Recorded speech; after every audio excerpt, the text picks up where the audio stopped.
Right, let's talk about this Mandalorian, yeah? Season 2, Episode 1, Chapter 9, whatever you want to call it, the Marshal. So, spoiler alert, yeah, there's going to be spoilers. Okay, so I thought it was quite good. It was quite a good start to the series, you know? Um, Nice recap on what happened before, how he was trying to get the kid to his people that he was told to by his armorer. So they tied that in nice. Um, that Cyclops guy who's trying to get him. I don't know. At the beginning, I don't know, man. His makeup didn't look all that good for some reason for me, anyway. He looked a bit plasticky. The Gamorrean guards, they looked good, but they weren't really like big guys in it. They were more like healthy ones. Like I remember in Jabba's palace in Return of the Jedi, they were proper overweight Gamorrean guards in it, proper obese and that. These guys were like pretty trim in it. So yeah, thought that was pretty cool. I mean, Mandalorian, what are you doing taking your kid to all these places though, man? This is a bit mad, isn't it? You're just taking him in all these places where it's all quite dangerous. Yeah, and he could get more in danger, but I guess, you ain't got no choice, you ain't got anyone else to look after him. Maybe you need to recruit a team. Do you know what I mean? Think about it. Get a team, and then one of you can look after him, and then you go and do these like scouting missions or whatever. Because you're taking this kid into all kind of madness. So then the guy says Tatooine. So I'm like, okay, Tatooine again. People were moaned going back to Tatooine, but I don't really mind. I think Tatooine's like quite a cool kind of planet to have things going on because there's a lot of shady stuff that goes on Tatooine. So he's gone back there looking for another Mandalorian. Immediately I'm thinking Boba Fett. Straight away I'm thinking Boba Fett, yeah. So I'm expecting that to happen.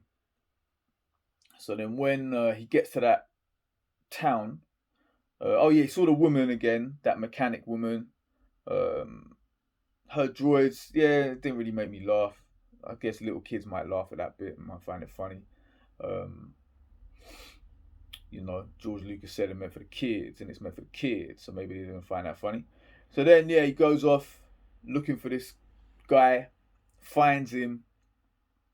I thought that guy was Stephen Dorff first when he took his helmet off, but yeah, anyway, I thought he looked like Stephen Dorff from Blade, but I don't know. Anyway, so then he goes and sees him, gonna get in a fight over the armor and that. Then the crate dragon comes through.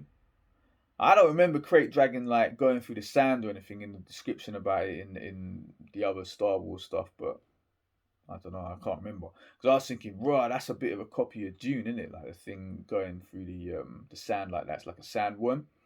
So yeah, I'm surprised they ain't getting sued by Frank Herbert's estate. Do you know what I mean? Like Brian Herbert might end up suing them or something. But anyway, so the crate dragon comes through, killed the bantha. I felt sorry for the bantha still. Yeah, a lot of banthas getting used as like, just people just killing them left, right, and centre. You think about the banthas, man. There needs to be a vegan movement on Tatooine or something like that because these banthas are getting. Even the Mandalorian, he used the bantha, like, he didn't ask the bantha whether you want to blow yourself up, become a kamikaze, but he used him still, innit? And blew him up inside the crate dragon. But yeah, that whole thing, that was alright. It was cool. I thought he was going to let the marshal keep the armor at the end because he, fought in battle and maybe he got his respect, but yeah, he still took it. Yeah, all of it was serviceable action, I guess. Yeah, it was cool.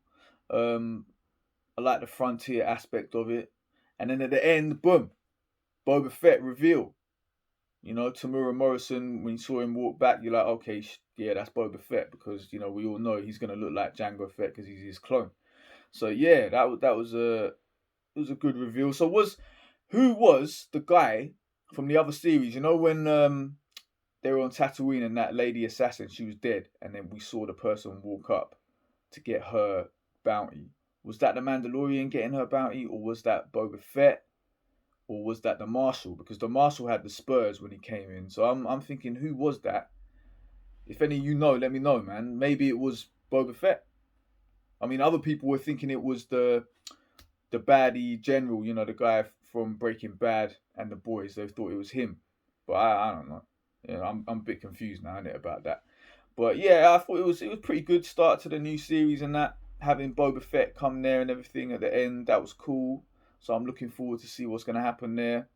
But like all these people going mad saying, "Oh, Return of the Jedi's just been taken apart because Boba Fett's alive." Come on, man. We all knew he was alive. Like in loads of different Star Wars literature, he's still alive. Yeah. So if you're a proper fan, you'd know that. In it, Dark Empire, he was alive. What else was there? There was even that comic that was reviewed by Mr. Sunday movies. Yeah, look it up. Caravan of Garbage. That's a hilarious video. Yeah, where they talk about Jawas of Doom in it. Boba Fett's alive in that. He's come out of the Sarlacc pit. The Jawas got him out of there. So, do you know what I mean? Maybe John Favreau's making a little nod to that comic, old Marvel comic, where Boba Fett gets he gets out of the Sarlacc pit, and then the Jawas have got him, but he can't remember anything. So I don't think he'll not remember anything in this. He looked like he was pretty like on the ball, but yeah, I thought it was a pretty good episode, man. Yeah, pretty good overall. It was all right. It was cool. Like, I'm not gonna say it was a flipping amazing, but it was cool. So I'm looking forward to see what comes in the rest of the series. And yeah, man, like I think it's pretty good series so far. I think this and Rogue One are the best things that Disney have done with Star Wars. So hopefully they can keep it up with all this kind of stuff, man. Like I like Solo. A lot of people didn't like it, said it was unnecessary, but I quite liked it. The sequel trilogy, I'm not really sold on it. It didn't really do it for me because of the way they treated the original characters. I thought they kind of effed it up. Whereas like for me, like if you watch Cobra Kai, yeah, the way they done Cobra Kai, that is the way to pass the torch on to the next generation. The way you treat the characters from the original, like the way they treated Danny LaRusso and my man, who's the Cobra Kai guy. What's his flipping name again? I can't remember his flipping name. How can I not remember his name? Man, that's crazy. Anyway, the guy, the Cobra Kai guy with the blonde hair, the way they treat them original characters, what they want to call them, legacy characters, whatever the hell these people have all these terms now. That is how you're meant to do it. They should have treated Luke, Han, Leia, Lando. They should have treated them like that, but they didn't. So, at least Lando didn't get completely killed. Do you know what I mean? In what's the film called? Rise of Skywalker. He fared the best out of all of them, probably.